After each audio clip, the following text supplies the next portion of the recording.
Alors, pour l'exercice 4, donc, vous avez la courbe représentative d'une fonction qu'on appelle f.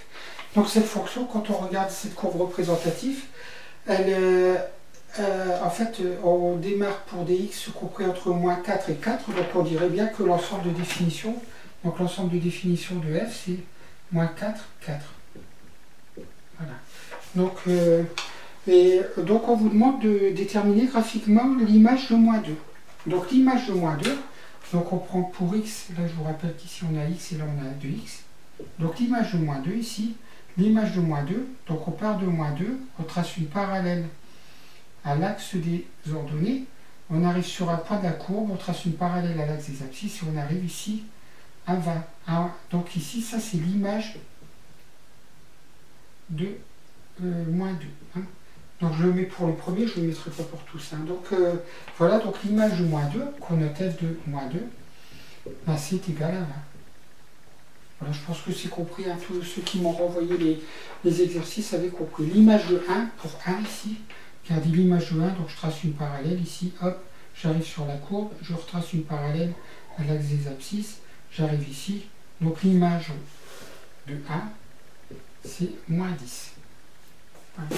Et puis après, vous deviez l'image de 3, donc ici 3, donc l'image de 3, ici, je suis à 3, je suis sur la courbe. Donc l'image de 3, c'est 0.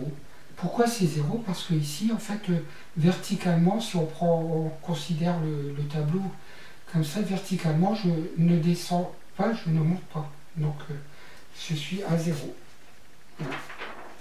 Par contre, pour la question suivante, déterminer le ou les antécédents, ici on vous dit les antécédents de 10, en expliquant votre démarche. Comment on fait pour déterminer les antécédents de 10? Donc déjà, je prends ici, je sais que l'image c'est 10. L'image c'est 10, donc je vais tracer une parallèle. Donc on trace une parallèle. Donc à l'axe des ordonnées. Donc passant par 10. Donc passant par l'ordonnée 10. Donc l'ordonnée 10, elle est là. Je trace une parallèle à l'axe des abscisses, passant par l'ordonnée 10. Voilà. J'ai tracé ma parallèle. Cette parallèle, elle coupe 3 fois la courbe.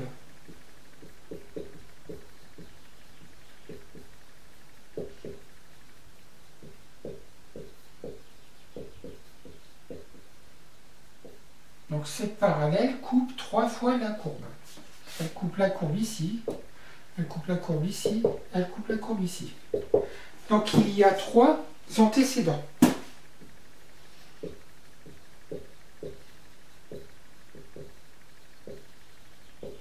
Alors comment on fait pour trouver les antécédents?